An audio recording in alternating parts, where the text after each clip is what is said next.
কি, যে ফাংশনটার কথা বলতেছিলাম ওটার গ্রাফ তোমাদেরকে একটু দেখাই। দেখতে পাচ্ছ স্ক্রিনে?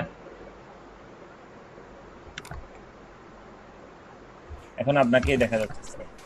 আচ্ছা,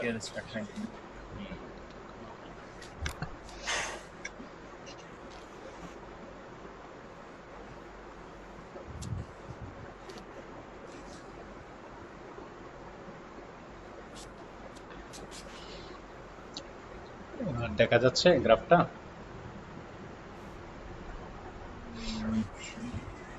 আমার এখানে তো স্যার লোডিং ছাড়া এখনো দেখা যাচ্ছে না।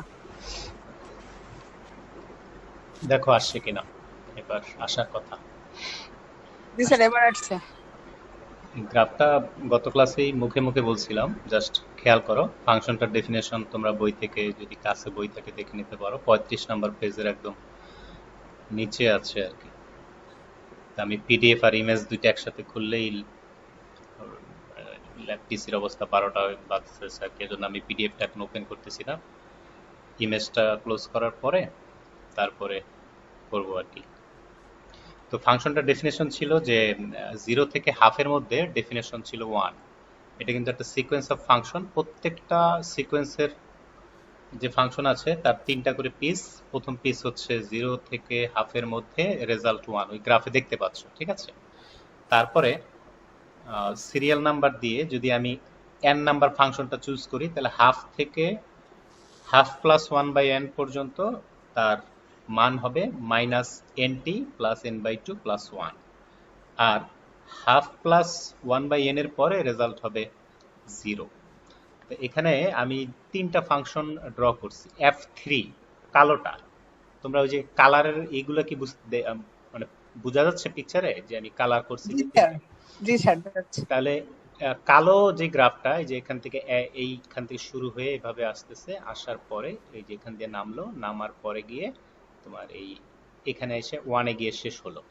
তাহলে দেখো একটা ওই সিঁড়ির মতো ধাপ, কিন্তু একটু বাঁকানো আর কি। কালো, জাস্ট কালোটা চিন্তা করো, এখান থেকে আসার পরে তারপরে এখান দিয়ে নামলো, নামার পরে আবার এক্স অ্যাক্সিসের সাথে মিশে গিয়ে কিছু দূর গেল আর কি। একটা স্লপের মতো আছে আর কি। হ্যাঁ, 3টা সরল রেখার কম্বিনেশন মিলে একটা গ্রাফ। এটা কালোটা হচ্ছে f3। তো মানে f3 স্যার ওটা কি এক্স অক্ষের একটু উপরে আছে বলতে চাচ্ছেন? মানে না না এক্স না, অক্ষের গেছে উপরে না, উপরে না। আমি হচ্ছে ওই কালারের ম্যাচিংটা বোঝানোর জন্য একটু ডার্ক করছি, একটু হালকা উপরে একটা দাগ টানছি, কিন্তু আসলে সব একসাথে এক লাইনে ম্যাচ করে গেছে আর কি। মানে স্যার আপনি কালো পয়েন্টটা যেখানে দিচ্ছেন ওইখানেই তো এসে মিশে গেছে, মানে স্লোপটা তো কালো পয়েন্টের আগে। হ্যাঁ, ওইখানে গিয়ে স্লোপটা শেষ হয়েছে, তারপর ওখান থেকে আবার ফাংশনের ভ্যালু 0 হয়ে গেছে 1 পর্যন্ত আর কি। Clear sir. ঠিক আছে? মানে 3টা সরল রেখা, 2টা হচ্ছে তোমার ওয়াই অ্যাক্সিসের সমান্তরাল অংশ, আর একটা হচ্ছে তোমার হেলানো অংশ আর কি। কালোটা এটা হচ্ছে f3। তাহলে f3 এর এই যে ব্রেকিং পয়েন্টটা হচ্ছে 5/6 এ এসে গেছে, কারণ আমাদের মাঝখানের পিসটা ছিল হাফ প্লাস 1/n। তাই n এর মান যেহেতু আমি 3 নিয়েছি, হাফ প্লাস 1/3, এটার মান হচ্ছে 5/6। তাহলে 5/6 এ আসার পরে রেজাল্ট 0। এরপরে যদি আমরা f4 ড্র করি, f4টা আমি লাল করে এঁকেছি। তা লালটার স্টার্টিং সব ফাংশনে কিন্তু সেম। এখান থেকে লাল দাগটা আসলো, তারপর লাল দাগটা এখান থেকে নামার পরে তোমার এই যে 7/5 পয়েন্টে হওয়ার পরে তারপর গিয়ে 0 হয়ে গেল লাল অংশটা। তাহলে n এর মান 4 বসাইলে তখন মাঝখানের পিসটা হাফ প্লাস 1/4, তার মানে 7/5 এ গিয়ে 7/5 না, বেশি হওয়ার কথা। আমি মানে ক্যালকুলেশন একটু ভুল লিখেছি।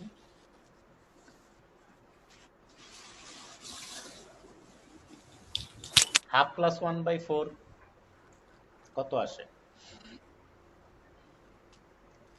3/4 না, মানে 0.75। এটা ওই যে আমি 7/5 যে লিখেছি, এটা আসলে 3/4 হবে।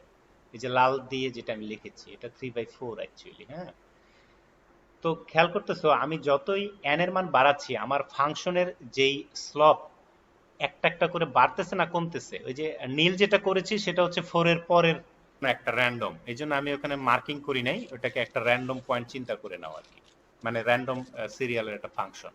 তাহলে n এর মান যত বাড়তেছে, এই মাঝের যে অংশটা, এটার স্লপ কি বাড়তেছে না কমতেছে?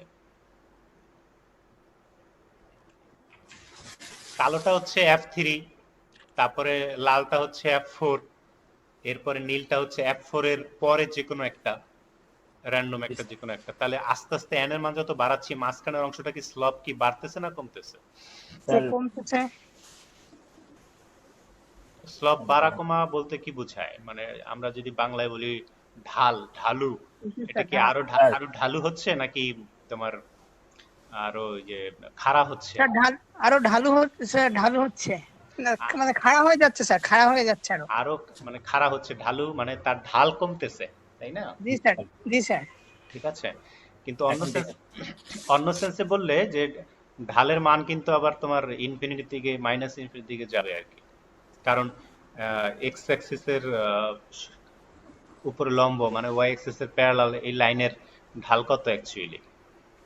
ইনফিনিটি না? জি স্যার, ইনফিনিটি অসংখ্য। জি স্যার। ঠিক আছে, তার কারণ মানে খাড়া হচ্ছে, যত খাড়া হবে তোমার 90 ডিগ্রি, আমাদের 90 ডিগ্রি অসংখ্য। হ্যাঁ স্লপের মান তত কি আস্তে আস্তে অনেক বড় হচ্ছে, তাই না? এটাই জি আমি স্যার। বলছিলাম যে এটা আমাদের সিকোয়েন্স অফ ফাংশন। খেয়াল করো, যত আমাদের ওই যে n এর মান বাড়বে, এই যে এই পয়েন্টটা একবার 5/6, একবার 3/4, এভাবে করতে করতে আস্তে আস্তে কিন্তু হাফের ক্লোজ চলে আসবে কিন্তু এই পয়েন্টগুলো। খেয়াল করে দেখো, মানে মাঝখানের ব্রেকিং পয়েন্টটা এখানে প্রত্যেকটা ফাংশনের মেইনলি দুইটা ব্রেকিং পয়েন্ট আছে, একটা হচ্ছে হাফ বরাবর, আরেকটা হচ্ছে হাফ থেকে নামার পরে যে অংশটা আসছে তারপরে গিয়ে জিরো থেকে মিলে গেল, দুইটা পয়েন্টে তোমার ব্রেকিং পয়েন্ট। তা প্রথম ফাংশনটার ব্রেকিং পয়েন্ট একটা ছিল হাফে, আরেকটা ছিল 5/6-এ। আবার যখন মানে প্রথম ফাংশন বলতে বোঝাচ্ছি F4 এর কথা, F4 আবার হাফে গিয়ে এই যে ডাউন স্যার হচ্ছে, একবার ব্রেক হচ্ছে, তারপরে কালারটা প্রথম ফাংশন কি স্যার? কালারটা কালোটা হচ্ছে F3।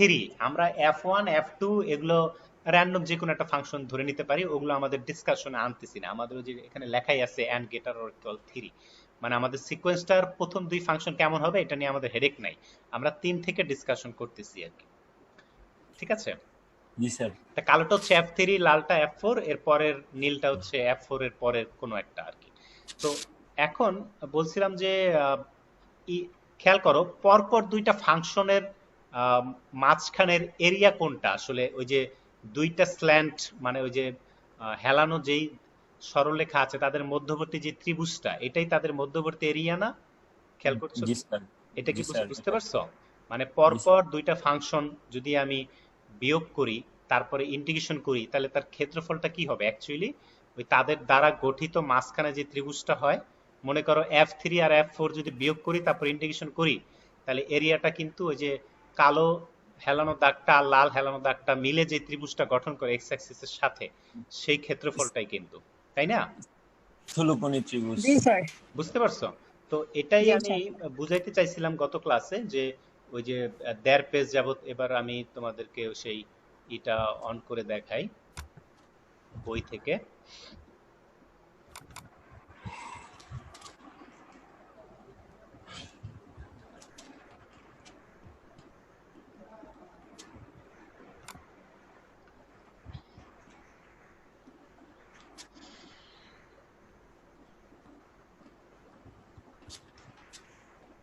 ল্যাপটপের হার্ড ডিস্ক চেঞ্জ করা বাধ্যতামূলক হয়ে গেছে আর কি।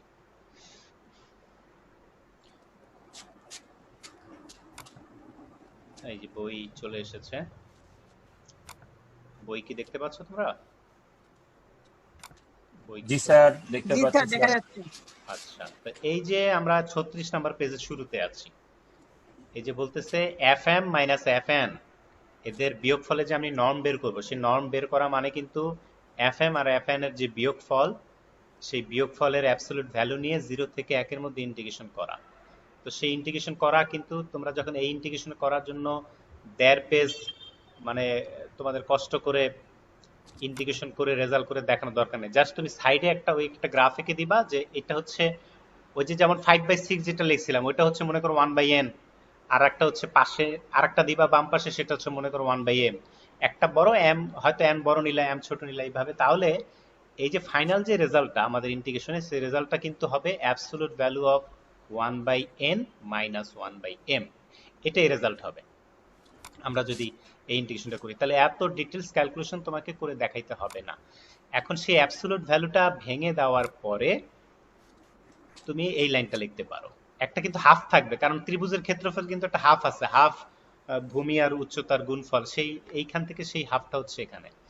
সেই হাফটা কমন নিলে তারপরে অ্যাবসলিউট ভ্যালু ভেঙে দিলে, বা না ভাঙলেও চলবে, ওইভাবে রেখে দিলেও চলে, তাহলে তখন এই এই এই রেজাল্টটা তুমি পাবা। আর যদি অ্যাবসলিউট ভ্যালু না ভাঙাও, তাহলে এখানে অ্যাবসলিউট ভ্যালু থাকবে, মাঝখানে একটা মাইনাস থাকবে। তা আমি যখন এম আর এন এর মান ইনফিনিটি নিব, তখন দেখা যাচ্ছে F M R F N এর এই যে বিয়োগ ফলে যে নর্ম, তাদের নর্মটা টেন্স টু জিরো হচ্ছে। নর্ম তাহলে নর্ম টেন্স টু জিরো হওয়া মানে, যেহেতু এটা কসি সিকোয়েন্স হচ্ছে, কসি সিকোয়েন্স হলে তাদের একটা লিমিট পয়েন্ট থাকবে, আর যেহেতু এটা সিকোয়েন্স অফ ফাংশন, এটাকে লিমিট ফাংশন বলতেছি, লিমিট ফাংশনটা এরকম হবে। ওই যে এখন ওই গ্রাফটা আবার দেখাচ্ছি না, কিন্তু জাস্ট তো দেখছো, মনে করো এই যে মাঝখানের প্রত্যেকটা গ্রাফের যে মাঝখানের ওই হেলানো অংশটা ছিল, হেলানো অংশের নিচের যে ব্রেকিং পয়েন্টটা, ওইটা কিন্তু যতই তুমি এন এর মান বাড়াবে, প্রত্যেকটা ফাংশনের জন্য কিন্তু হাফের কাছাকাছি চলে আসবে। এই জিনিসটা বুঝছো তো? যেমন প্রথমে F3 এর জন্য পয়েন্টটা, ব্রেকিং পয়েন্ট কি ছিল 5/6, মানে নিচের ব্রেকিং পয়েন্টটা। তারপরে F4 এর জন্য ব্রেকিং পয়েন্টটা ছিল 3/4। খেয়াল করে দেখো, যতই তুমি এইভাবে হিসাব করবে, আস্তে আস্তে দেখবা তোমার ধর অনুযায়ী সেই ব্রেকিং পয়েন্টগুলো হাফের খুব কাছাকাছি চলে আসবে। তাহলে আমি যখন n টেন্ডস টু ইনফিনিটি নিব, তখন আমার ব্রাঞ্চ হবে মাত্র দুইটা, মানে ওই যে পিস ওয়াইজ ফাংশনের, যেহেতু আমাদের সবগুলো ফাংশনের পিস ছিল তিনটা করে, কিন্তু আমাদের লিমিট ফাংশনের পিস হবে জাস্ট দুইটা। মাঝখানের পিসটা গায়েব হয়ে যাবে, কারণ ওইটা হাফের সাথে গিয়ে মিশে যাবে। মাঝখানে যে ওই যে হেলানো অংশটা, এই হেলানো অংশটা আস্তে আস্তে এমন স্ট্রিক্ট হবে যে ওয়াই অ্যাক্সিসের প্যারালাল হয়ে গেলে তো এটা আমরা ফাংশনের মধ্যে ইনক্লুড করতে পারবো না।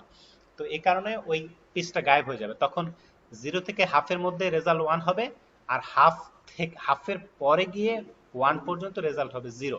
তাহলে অবভিয়াসলি ফাংশনটা 0 পয়েন্টে, সরি হাফ পয়েন্টে ডিসকন্টিনিউয়াস, তাহলে এটা আমরা C01 এর মধ্যে জায়গা দিতে পারি না। তো আমাদের কসি সিকোয়েন্স নেওয়ার পরেও দেখা যাচ্ছে যে আমাদের যেই লিমিট ফাংশনটা আসলো, সেটা আমাদের মূল স্পেসের সদস্য না। তো সো এটা বানাক স্পেস হচ্ছে না। কথা কি ক্লিয়ার? বুঝতে পারছো ব্যাপারটা? রিডিং পড়লে আরেকটু ক্লিয়ার হবে।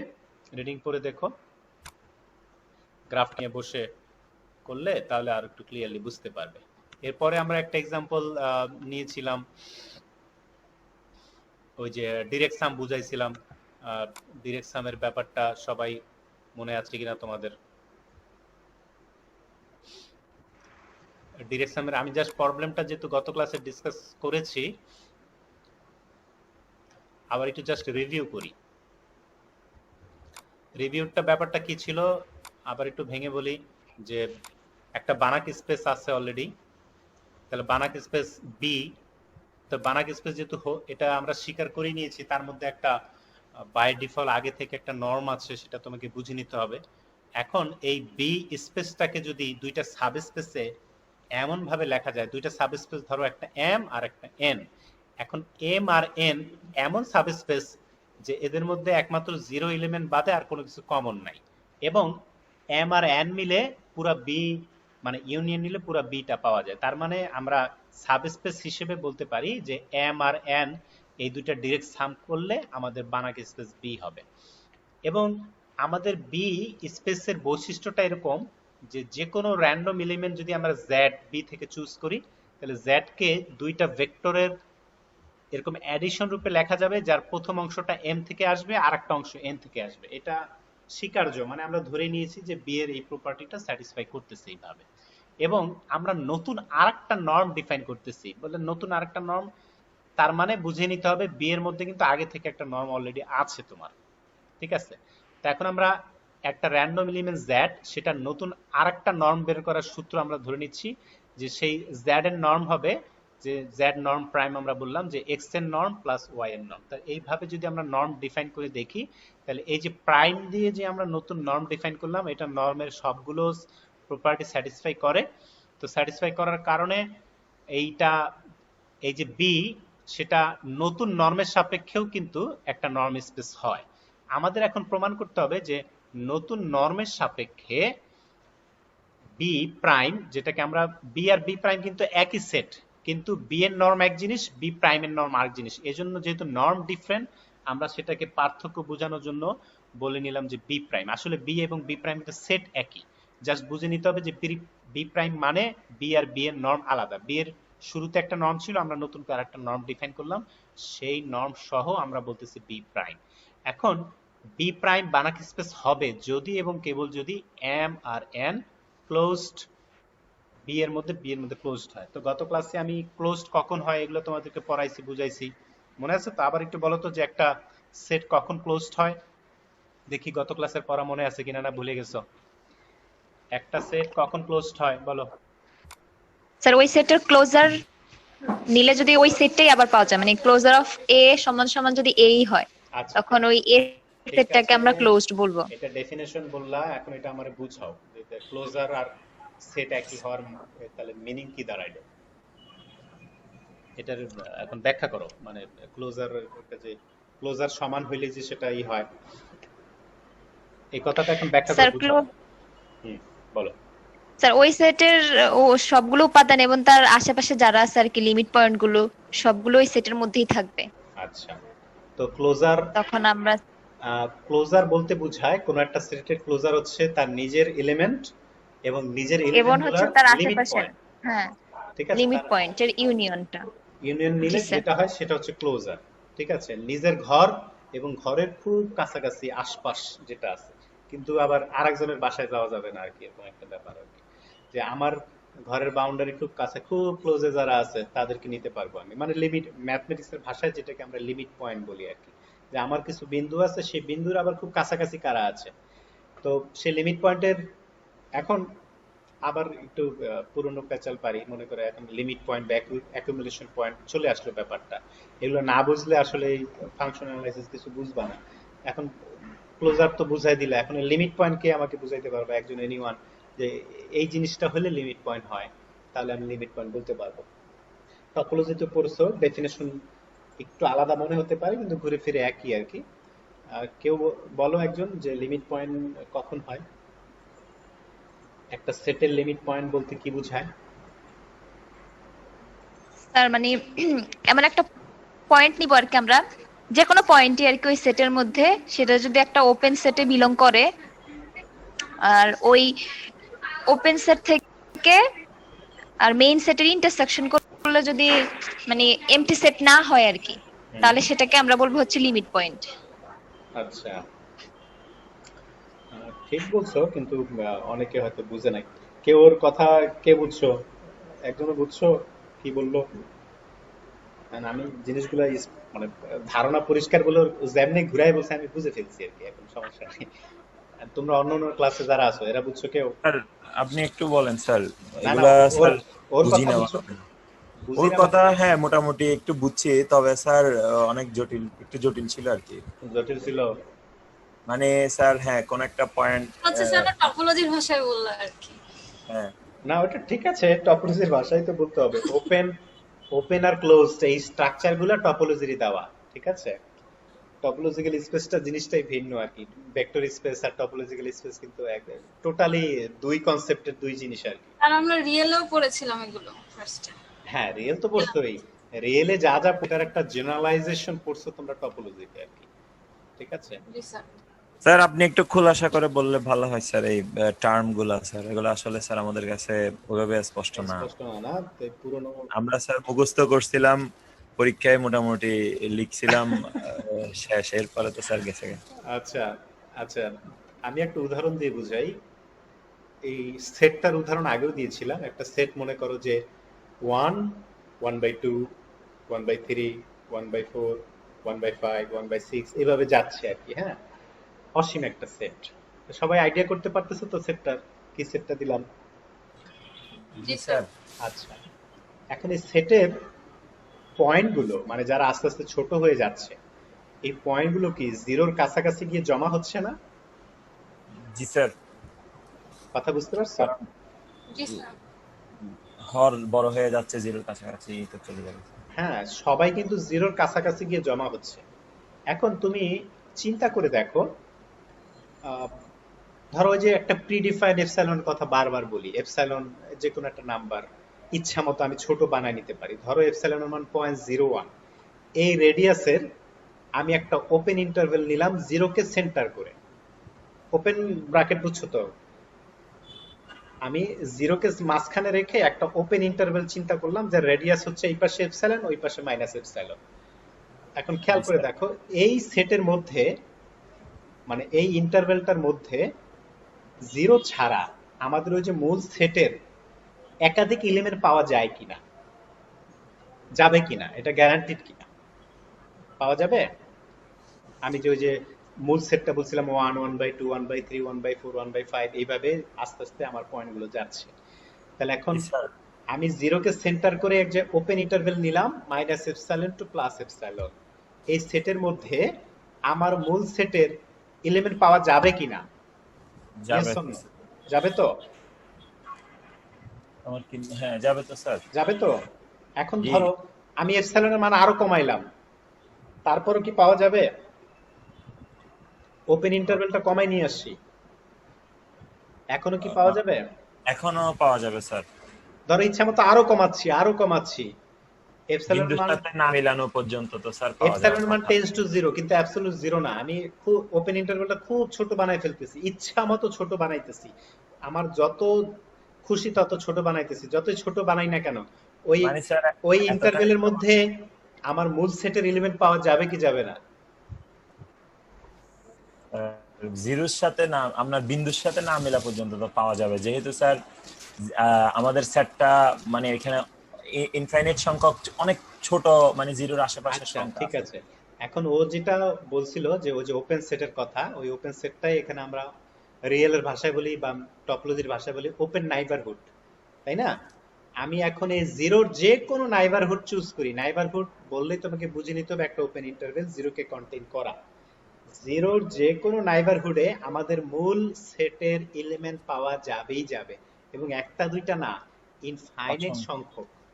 জি স্যার। কিন্তু টপোলজিতে আবার ব্যাপার আছে, টপোলজিতে আবার ইনফাইনাইট সংখ্যক হওয়া জরুরি না, এক দুইটা পাইলেও হয়, ঠিক আছে? এখানে একটু পার্থক্য আছে, কারণ আমরা রিয়েল অ্যানালিসিসে সেটগুলো চিন্তা করি সেগুলো হচ্ছে বড় বড় সেট, ইনফাইনাইট সেট, এজন্য আমাদের ওই ইন্টারসেকশনের মধ্যেও ইনফাইনাইট সংখ্যক নাম্বার চলে আসে। তা এখন খেয়াল করো, আমি যদি মূল সেটের পয়েন্টগুলোকে গ্রাফে ড্র করি, সবগুলো পয়েন্ট মোটামুটি কি জিরোর কাছাকাছি গিয়ে জমা হবে না? জি স্যার, জমা হবে। জিরোর কাছাকাছি গিয়ে জমা হবে, এবং জিরোর কাছাকাছি যত ছোট নাইবারহুডে আমি নেই না কেন আমার মূল সেটের পয়েন্ট কিন্তু পাওয়া যাবেই যাবে। ক্লিয়ার কিনা? বুঝতে পারছো এই জিনিসটা? বুঝছো? জিরোর কাছাকাছি যে কোনো নাইবারহুডে আমি মূল সেটের উপাদান পাবোই পাবো, এটা গ্যারান্টিড। বুঝতে পারছো? স্যার আপনার কথা তো প্রায় 10-12 সেকেন্ড শোনা যায়নি স্যার। আচ্ছা এখন শুনতে পাচ্ছ? হ্যাঁ স্যার। বলতেছি আমি যে মনে করো জিরোকে কন্টেইন করে যে কোনো নাইবারহুড চুজ করি, জি স্যার। বড় নাইবারহুড নিয়ে আমাদের আসলে লাভ নাই, হ্যাঁ? তো যত ছোট চিন্তা করবা তত লাভ আর কি, মানে বুঝতে সুবিধা। আমি যত ছোট নাইবারহুডই নেই না কেন সেখানে আমাদের মূল সেটের উপাদান পাওয়া যাবেই যাবে। এই জিনিসটা স্যার। বুঝতে পারছো কিনা সবাই? ক্লিয়ার জি কিনা? স্যার। আর যাবে যাবে। এবং আমার সেটের অনেক অনেক পয়েন্ট, ইনফাইনাইট সংখ্যক পয়েন্ট জিরোর কাছাকাছি গিয়ে জমা হচ্ছে। জি স্যার। তাহলে এই যে জিরোর কাছাকাছি গিয়ে জমা হচ্ছে এবং এমন ভাবে জমা হচ্ছে জিরোর আশপাশে যত ছোট এলাকায় আমি চুজ করি না কেন আমার মূল সেটের অনেক অনেক উপাদানকে আমি পাবো। তার মানে এই জিরোটা হচ্ছে আমার ওই সেটের জন্য একটা লিমিট পয়েন্ট। বুঝতে পারছো কিনা? জি স্যার, একটা সীমা পয়েন্ট গুলো পাওয়ার জন্য। বুঝতে পারছো? জি এখন স্যার। এখন একটা বলি, মনে করো যে মূলদ সংখ্যার সেট কিউ সবাই চিনো তো নাকি? জি স্যার, কিউ কে চিনি স্যার। আচ্ছা, যে কোনো রিয়েল নাম্বার কিউ এর জন্য লিমিট পয়েন্ট হবে। এই জিনিসটা একটু এতক্ষণ যা বুঝালাম সেটার সাপেক্ষে একটু মাথায় খেলাও যে কথাটা ঠিক বললাম কিনা। যে কোনো Yes, sir. রিয়েল নাম্বার, যে কোনো রিয়েল নাম্বার কিউ সেটের জন্য লিমিট পয়েন্ট হবে। জি স্যার, ঠিক আছে স্যার। আবার যদি এটা বলি, যে কোনো ইররেশনাল নাম্বার, যে কোনো ইররেশনাল নাম্বার কিউ এর জন্য লিমিট পয়েন্ট হবে। এই জিনিসটা মানতে সমস্যা হচ্ছে না? বুঝতে পারতেছো যে না কথা ঠিক আছে? যে কোনো ইররেশনাল নাম্বার রেশনাল নাম্বারদের যে সেট কিউ আছে তার জন্য একটা লিমিট পয়েন্ট হবে। কথাটা বুঝতে পারছো কিনা বা মেনে নেওয়া যায় কিনা?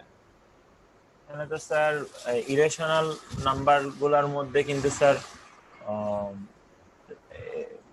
রেশনাল নাম্বারের সাবসেট না স্যার ইরেশনাল নাম্বার, মানে আপনার রেশনালের মধ্যে না, irrational গুলো রেশনাল ইরেশনাল তো আলাদা, দুইটা ডিফারেন্ট সেট না। আমি ও সেটা না স্যার, মানে ইরেশনাল ইয়ার আমি মধ্যে। বলতেছি আহ, ধরো ধরো √2 এর কথা বলতেছি, √2।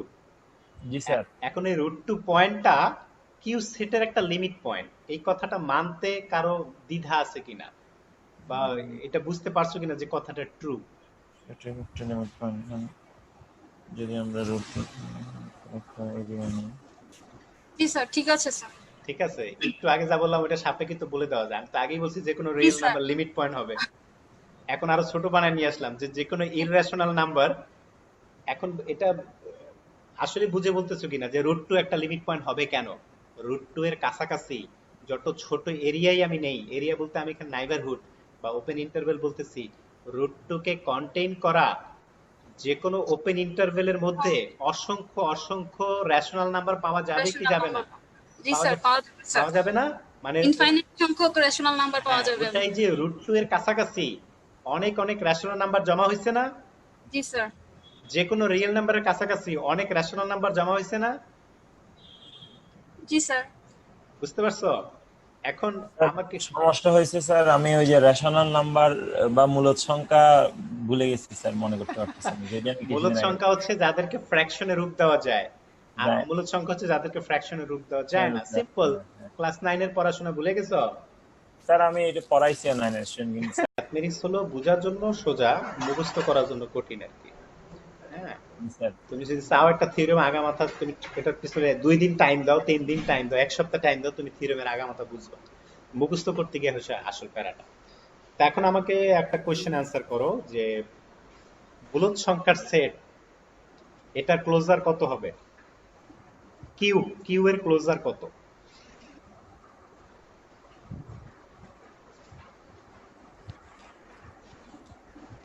ওই যে তাহমিনা লিমিট পয়েন্ট ক্লোজার যে বুঝছো, এবার বলো দেখি কিউ এর ক্লোজার কত হবে? তাড়াতাড়ি অ্যান্সার করলে তাড়াতাড়ি অন্য টপিকসে স্যার, যাব। Real real number. Whole real নাম্বারের সেট। জি স্যার। কি বুঝতে আর পারছো? বুঝা গেছে? স্যার জি স্যার, বুঝতে এখনো পারছি। রিয়েল নাম্বারের সেট স্যার। আচ্ছা স্যার বলো। এখনো এখনো স্যার ওই যে লিমিট পয়েন্টটা খোলাসা হয়েছে স্যার, কিন্তু এরপর আবার এই যে আপনি কিন্তু কথা ছিল যে স্যার ক্লোজার আপনি এইভাবে মানে ইয়া করবেন। আরে ক্লোজার তো বললামই, ক্লোজার ওই বুঝো না? ক্লোজার মানে হচ্ছে নিজের জিনিস আর নিজের আশপাশের লিমিট পয়েন্ট আশপাশে। গুলা। জি স্যার বুঝতে লিমিট পারছি, হ্যাঁ। মানে নিজের জিনিস আর নিজের লিমিট পয়েন্ট। তাহলে কিউ, এগুলো হচ্ছে সব রেশনাল নাম্বার, এগুলোকে তোমাকে নিতে হবে। আর সমস্ত রিয়েল নাম্বার হচ্ছে কিউ এর জন্য লিমিট এখানে তো পয়েন্ট। স্যার এগুলা ভগ্নাংশ গুলো আছে, মানে হ্যাঁ রেশনাল নাম্বার হ্যাঁ গুলো আছে। হ্যাঁ, সেটাই বলতেছি। এখন হচ্ছে যে কোনো রিয়েল নাম্বারই তো কিউ এর লিমিট পয়েন্ট। জি তাহলে স্যার। সমস্ত রিয়েল নাম্বার তো কিউ এর ক্লোজারের মধ্যে নিতেই হবে, তুমি বাধ্য। তাই ক্লোজার নিলে, তাহলে কিউ এর ক্লোজার নিলে তুমি কি পাচ্ছ? আর পাচ্ছ। কথা জি স্যার। বুঝছো? এইখান থেকে কিন্তু আবার একটা ডেন্স সেটের উদাহরণ আসে। এখন খেয়াল করো, আমি আর এর যেখানেই পাড়া দিব সেখানে কিন্তু মূলদ সংখ্যা পাওয়া যাবে। পাওয়া যাবে কিনা মানে, যাবে। মানে তার কাছাকাছি মূলদ সংখ্যা পাওয়া যাবে না? হয় মূলদ সংখ্যায় পাড়া দিব, অথবা আমার পায়ের কাছাকাছি মূলদ সংখ্যা থাকবেই থাকবে। এটা গ্যারান্টিড কিনা? জি স্যার, এটা গ্যারান্টি। তাহলে পুরা রিয়েল নাম্বারের মধ্যে কিউ হচ্ছে ডেন্স সেট। ডেন্স বলা হয় ঘন, মানে বিস্তৃত, পরিব্যাপ্ত। হিন্দিতে বলে রুবারু, তো অনেকে হিন্দি ভালো বুঝবো আর কি। রুবারু শুনছো না ওয়ার্ডটা? উর্দুতে বলে, উর্দুতে বলে রুবারু। শুনেছো না এই স্যার, ওয়ার্ড? শোনা নাই। এই শোনো না? আরে সর্বনাশ। স্যার ওই নুসরাত ফাতে আলী খানের একটা গানের মধ্যে শুনছিলাম স্যার। আচ্ছা, যেটা মেরা ডেন্স হালকা মানে, হালকা ডেন্স মানে হচ্ছে পরিব্যাপ্ত আর কি। হ্যাঁ, ডেন্স সেট, ক্লোজার সেট, এগুলোর সাথে কিন্তু একটা আরেকটা কানেকশন আছে আর কি। তাহলে কিউ হচ্ছে আর এর মধ্যে ডেন্স, কিউ সেটের ক্লোজার হচ্ছে আর। আর আর এর প্রত্যেকটা মেম্বার কিউ এর জন্য লিমিট পয়েন্ট। ক্লিয়ার তো? ক্লোজার, ডেন্স আর লিমিট পয়েন্ট ক্লিয়ার সবার? যারা শুনতেছো মনোযোগ দিয়ে, এদের কি ক্লিয়ার হয়েছে? জি স্যার, ক্লোজার, লিমিট পয়েন্ট আর ডেন্স, এই তিনটা ক্লিয়ার।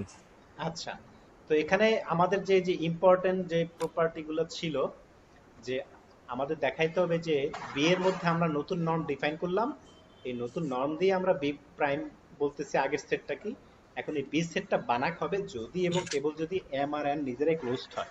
তো এটার প্রমাণ গত ক্লাসে আমি ডিসকাস করছি, এখানে আবার আমি ডিসকাশন করে টাইম করতে চাই না, জাস্ট যারা যেহেতু গত ক্লাসে একটু সমস্যা ছিল আমি একটু আবার রিভিউ করলাম। তো আজকে আরেকটা লাস্ট আমি উদাহরণ এখানে তোমাদেরকে ডিসকাস করি, এক্সাম্পল 10, খুবই বেসিক একটা এক্সাম্পল, এবং এই এক্সাম্পলটা বুঝতে হবে ভালো মতো, কারণ এই এক্সাম্পলের উপর সামনে অনেকগুলো থিওরেমের সাথে কানেকশন আছে। এক্সাম্পল 10টা বই দেখতে পাচ্ছ তো সবাই? মনিটরে বই দেখতে পাচ্ছ? জি স্যার। আচ্ছা, তো এখানে বলতেছে যে ধরো n হচ্ছে একটা নর্ম লিনিয়ার স্পেস, তার মধ্যে একটা নর্ম ডিফাইন করা আছে। এখন n বানাক স্পেস হবে যদি এবং কেবল যদি আরেকটা সেট সেটা কমপ্লিট হয়। সেটটা একটা স্পেশাল সেট, খেয়াল করো সেই সেটের মধ্যে কারা আছে, এমন সব এক্স আছে যাদের নর্ম এক্স্যাক্টলি 1, যাদের নর্ম এক্স্যাক্টলি 1। তাহলে এই সেটটাকে আমরা জ্যামিতির ভাষায় কি বলতে পারি? যারা এখান থেকে স্ক্রিনে দেখতেছো যে আমি দেখাচ্ছি কার্সর দিয়ে, যে একটা ভেক্টর স্পেসের মধ্যে যেসব ভেক্টরের নর্ম এক্স্যাক্টলি 1 তাদের নিয়ে যে সেটটা হয়, সেই সেটটার জিওমেট্রিক নাম কি বলা যায়, জ্যামিতির ভাষায় কি বলা যায় সেই সেটটাকে? তাড়াতাড়ি অ্যান্সার করো, তাড়াতাড়ি বুঝাইতে হবে, ক্লাস টাইম কম, সময় কম। Sir Euclidean. মিডিয়াম না রে, নর্ম মানে কি একটা ভেক্টর মূল বিন্দু থেকে কত দূরে আছে সেটা বোঝায় না? জি স্যার। তা মূল বিন্দু থেকে এক একক দূরত্বে যত ভেক্টর বা পয়েন্ট আছে সেগুলো নিয়ে কি হবে, সার্কেল হবে না? ও জি স্যার। কি বুঝতে পারছো? জি স্যার। তাহলে জ্যামিতির ভাষায় এই সেটটা হচ্ছে এক রেডিয়াস বিশিষ্ট একটা সার্কেল। সার্কেল আর ডিস্কের মধ্যে পার্থক্য আছে, যেহেতু আমি পরিধির পয়েন্টগুলো নিলে বলতে হবে সার্কেল, আর যদি পরিধি এবং ভিতরে সমস্ত পয়েন্ট নেই তাহলে বলতে হবে ডিস্ক। এখানে আমরা ডিস্কের আলোচনা করতেছি না, এখানে আলোচনা করতেছি শুধুমাত্র সার্কেল। তো এখন বলতেছে, এবং এই সার্কেলটাকে অন্য ভাষা বলে ইউনিট সার্কেল, মানে তার রেডিয়াস হচ্ছে এক ইউনিট, এক ইউনিট। তাহলে এখানে এক্সাম্পল টেনে কি বললো, এই বানাক স্পেস এন মানে এনটা একটা নর্ম স্পেস, এটা বানাক স্পেস হবে যদি এবং কেবল যদি এই ইউনিট সার্কেলের যে সেটটা মানে ইউনিট সার্কেলটা নিজে কমপ্লিট হয়। ভাইস ভার্সা কিন্তু, মানে সার্কেল কমপ্লিট হলে মূল স্পেস বানাক হবে, মূল স্পেস বানাক হলে সার্কেল কমপ্লিট হবে। কমপ্লিটনেস মনে আছে তো, নাকি আবার বুঝাইতে হবে কখন কমপ্লিট হয়? একটা সেট কখন কমপ্লিট হয় এটা মনে আছে তো, নাকি আবার বুঝাইতে হবে?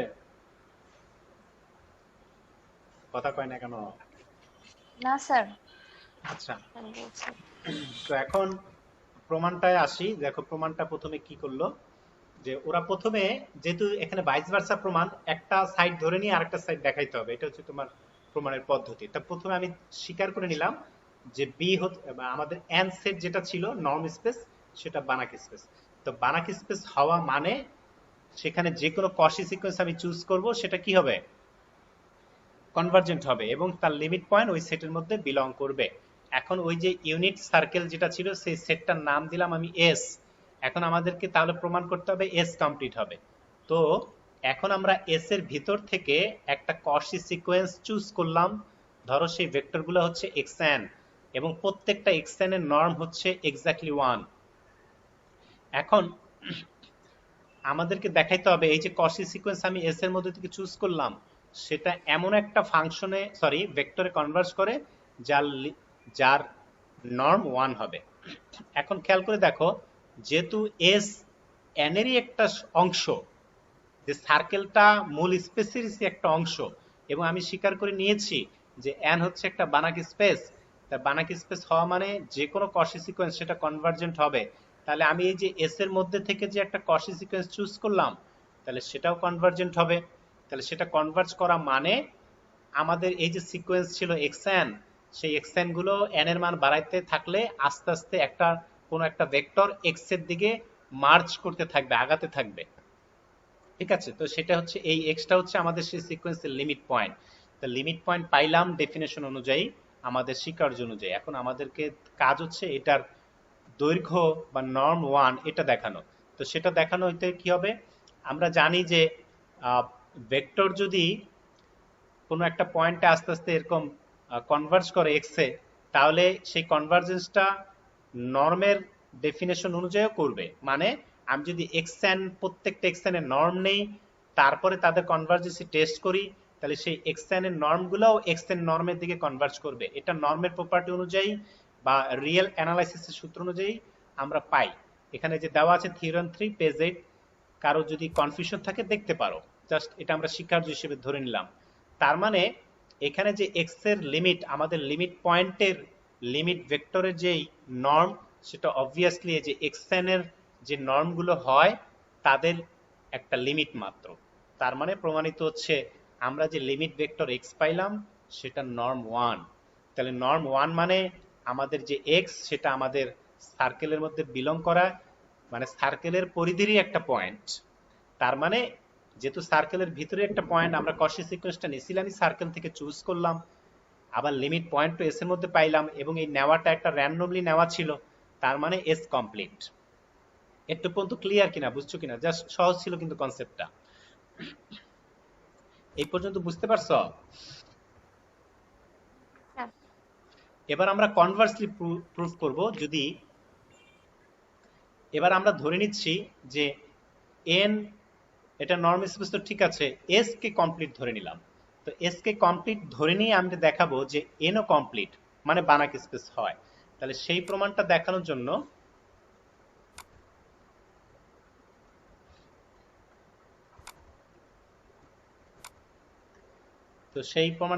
আমরা এন থেকে একটা সিকোয়েন্স চুজ করলাম ওয়াইএন, এবং এই নেওয়াটা র্যান্ডম, আমরা র্যান্ডমলি চুজ করেছি। তো যেহেতু কশি সিকোয়েন্স আমাদের প্রিডিফাইন, আগে থেকে দেওয়া, এই যে এই জন্যই বললো গিভেন, কোনো একটা আগে থেকে দেওয়া এপসাইলন পজিটিভ কোনো একটা মান থেকে যদি এরকম হয় যে এমন সিরিয়াল নাম্বার এন নট পাওয়া যাবে যে এন নট থেকে বা এন নটের পরে র্যান্ডমলি যে কোনো দুইটা ভেক্টরের বিয়োগফল পার্থক্য এটা এপসাইলন থেকে কমে আসবে বা কম হবে, এটা আমি দেখাইতে পারবো। এটা কশি সিকোয়েন্সের ডেফিনেশন। এখন খেয়াল করে দেখো, এই যে ওয়াইএন আমি কশি সিকোয়েন্স এন থেকে চুজ করছি, এরা কি একক মানে ইউনিট ভেক্টর কিনা এমন কোনো গ্যারান্টি নেই, এটা র্যান্ডম ভেক্টর আমি নিয়ে একটা কশি সিকোয়েন্স বানাইছি। এখন খেয়াল করো, প্রত্যেকটা ভেক্টরকে যদি তার নর্ম দিয়ে আমি ভাগ করে দেই, এবং ভাগ করার পরে যে ভেক্টর সেটাকে আমি নাম দেই এক্সএন, তাহলে এখন যে এক্সএন গুলো আমি প্রত্যেকটা পাই, এই এক্সএন চুজ করছি আমি এখান থেকে। এই সিকোয়েন্সে ওয়াইএন নিয়ে যে সিকোয়েন্স গুলো ছিল প্রত্যেককে নিজেদের রেসপেক্টিভ নর্ম দিয়ে ভাগ করলাম, তাহলে সেগুলো এক একটা ইউনিট ভেক্টর হয়ে গেল। তাহলে সেই ইউনিট ভেক্টর এই যে এক্সএন, তাদের নর্ম এক্স্যাক্টলি 1 হবে। ঠিক আছে?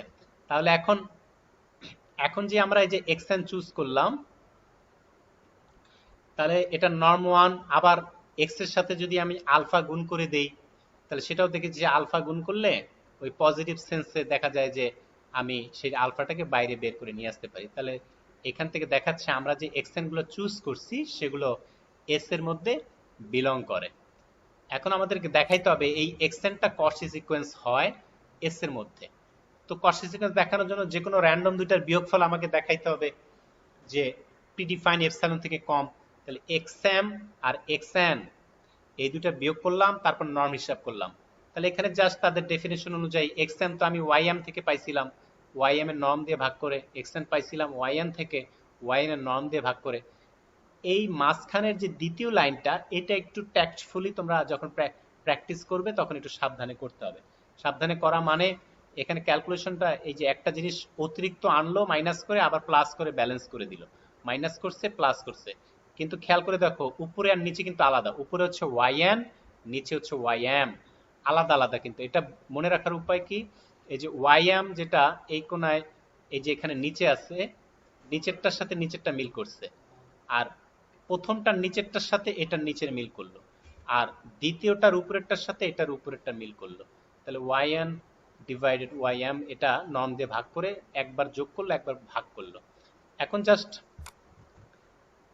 এইখান থেকে আমরা ট্রায়াঙ্গুলার ইনইকুয়ালিটির মাধ্যমে যেহেতু দুইটা অংশের যোগ আছে, দুইটা অংশে সেপারেট করে দিই।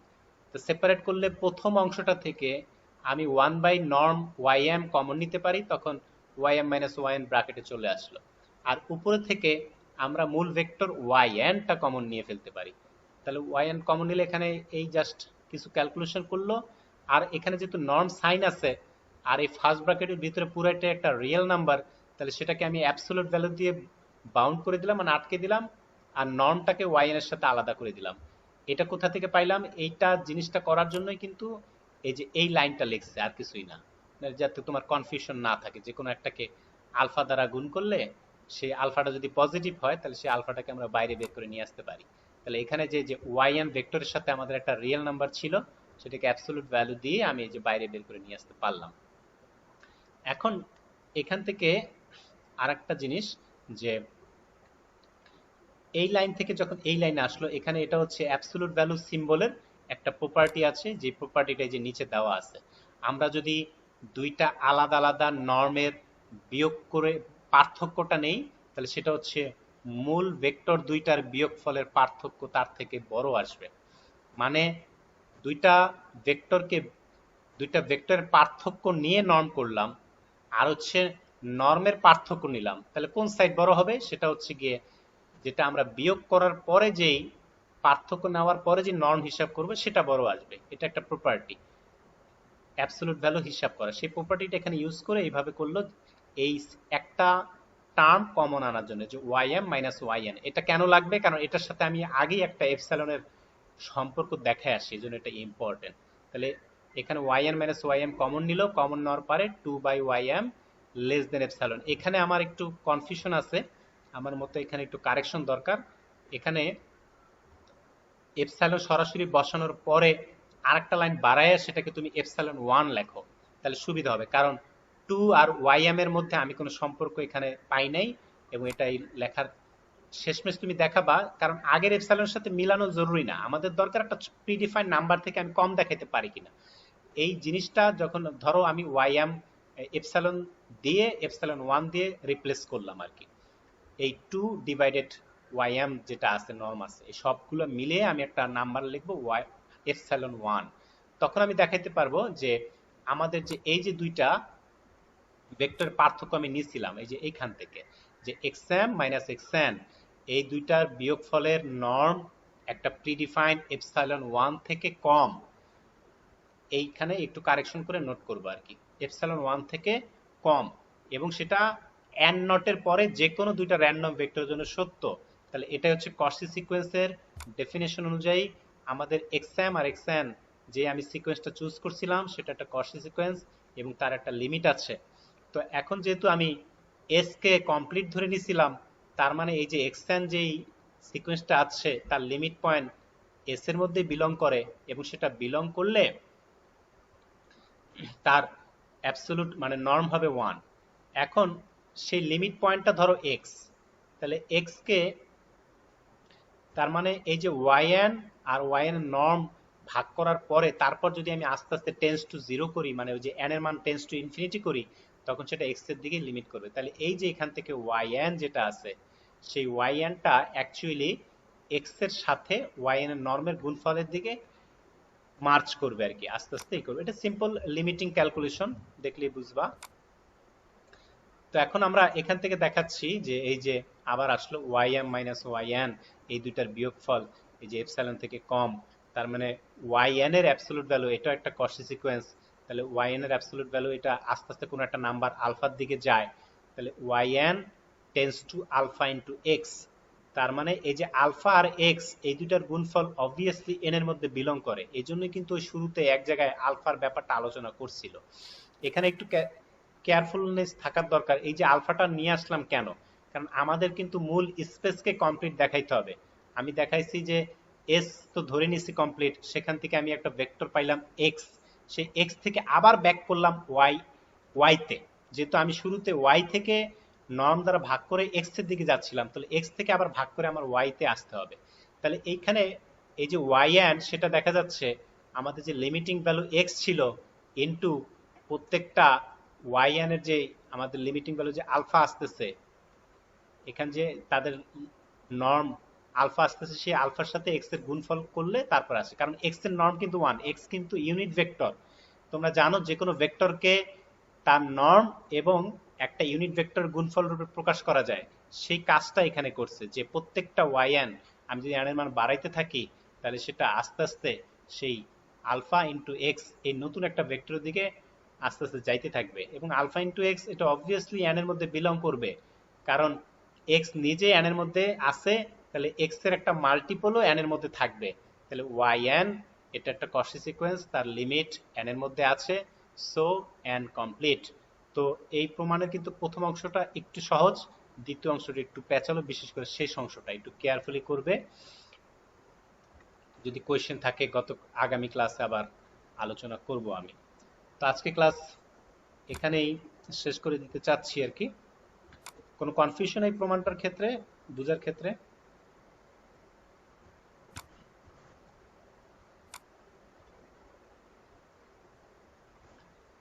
স্যার লাস্ট ক্লাসের কতগুলো পড়াতে মানে প্রবলেম, আমি কোশ্চেন করতে পারবো? কিরকম প্রবলেম বলো? স্যার প্রবলেম বলতে লেখা বুঝতেছি না। লেখা পেজ নাম্বার বলো, আমি তাহলে বই থেকে। Sir 21 page. 1 পেজে কি সমস্যা বলো? স্যার এখানে বড় হাতের জেডটা কি নরমাল জেড নাকি ইন্টিজারের জেড, মানে এটা বুঝতেছি না। লাস্টে দিয়ে জেড সমান সমান Z1 Z2। এটা ছোট হাতের জেড লিখলেও সমস্যা নেই। মানে এটা নরমাল জেড আর কি, হ্যাঁ, ইন্টিজার হ্যাঁ। বোঝাচ্ছে না। না না, ওই ইন্টিজার এখন তো ফাংশনালে ওইসব জিনিস আসবেই না বলতে গেলে আর কি। তো আমাদের ওই তাহলে ন্যাচারাল স্যার সি আর আর তো আমরা কমপ্লেক্স আর রিয়েল নাম্বার বোঝাচ্ছি, তাই না? এইখানে ওইটা আবার ওই যে এন টিউপলস, মানে এন মাত্রার যে ইউক্লিডিয়ান স্পেস আছে, হ্যাঁ, বা এন টিউপলস এর যে এটাকে কি বলে, এল এলএন স্পেস আর কি। এলএন স্পেসের দুইটা টাইপ হলো সিএন আর আরএন। এটা ঠিক আছে, এগুলো হচ্ছে স্যার লেখার কমপ্লেক্স। সময় আমরা যেভাবে লিখতাম আর মানে রিয়েলের আর যেভাবে লিখতাম হ্যাঁ সেভাবে তো হ্যাঁ, ওইভাবে লিখতাম। ডাবল বার দিয়ে লিখবে, এবং সিটাও ওই যে আচ্ছা ডাবল বার দিয়ে লিখবে। আর কোনো পেজ? স্যার, জি স্যার 23 নাম্বার পেজ। হ্যাঁ, কি সমস্যা এখানে? Sir X M equal to X I না স্যার 1 আই হইলে আইটা কেন হইলো এটা বুঝতেছি না। এটা কোন দিকে, মানে কত নম্বর?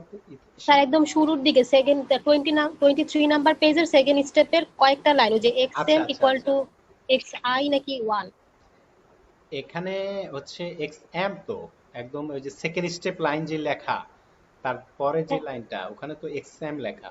এখন স্যার ওই যে X M equal to X I এর উপর এম আচ্ছা কমা আচ্ছা এক্স। আচ্ছা, ওটা 1 2, ওটা 1 2 3, ওটা বুঝাই যাচ্ছে। আর উপরে বলছিলাম যে এই এমটা উপরে পাওয়ারের মতো করে দিলে তোমাদের নোট করতে সুবিধা হইতো আর কি। এই জায়গাটা একটু কেয়ারফুলি নোট করে নিও। এই 27 নাম্বার পেজ। বলো 27 এ কি সমস্যা? স্যার বের তো করছে, এখন পাইতেছি না কেন। স্যার এখানে দেখতেছি না, বাট কত কত জায়গায় দেখছিলাম যে স্যার প্লাস চিহ্ন দিয়ে আই ভি ই লেখা, তো আমরা তো স্যার এটা হচ্ছে আদান বুঝাইতে ফিজিক্সে না না, লিখতাম, তো এখানে positive I V. Positive positive. Sir plus দিয়ে আবার আই ভি ই লেখার কি দরকার হ্যাঁ, স্যার? ওটাই পজিটিভ ইন্টিজার, পজিটিভকে সংক্ষেপ ওইভাবে লেখে। ও আচ্ছা ও পজিটিভ, বি পজিটিভ, রক্তের গ্রুপও তো এইভাবে লেখে। আর আছে ঠিক আছে স্যার। স্যার আরেকটা পেজ 28 নাম্বার পেজ। 28 বলো। স্যার একদম লাস্টে ইকুয়েশন 5 লেখা, ওইখানে দুই একটা হ্যান্স বাই 5 উই কনক্লুড তো একটা লাইন, স্যার একটু মাঝামাঝি আর কি, এলপি স্পেসের থেকে উপরে 3 নাম্বার লাইন। হুম হুম হুম। Sir x belongs to L naught, এটা L x belongs to L naught, তো এখানে কোনো টার্ম নাই। আচ্ছা, কত নাম্বার ইকুয়েশন, কত নাম্বার বরাবর এটা?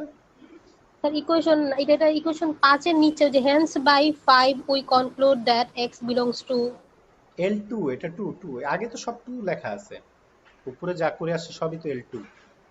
এই জন্যই মানে স্যার লেখাগুলা বই কিনছি বাট তারপরও ক্লিয়ার না, এখন লিখতে উঠাইতে গিয়ে তো আরে জান না, বের হয়ে যেতেছে শোনো, এগুলা। ধরো এই প্রবলেমটা পুরো ডিসকাশন হলো L2 নিয়ে, তো এখানে কনফিউশনে কি আছে? তো তাহলে ওই যে লাস্টে যে লেখছে hence by every Cauchy sequence in L2 converges to a point in L3, এটা নাকি নাকি এখানেও না L2 না, হবে এখানেও স্যার? L2, এটাও L2। সব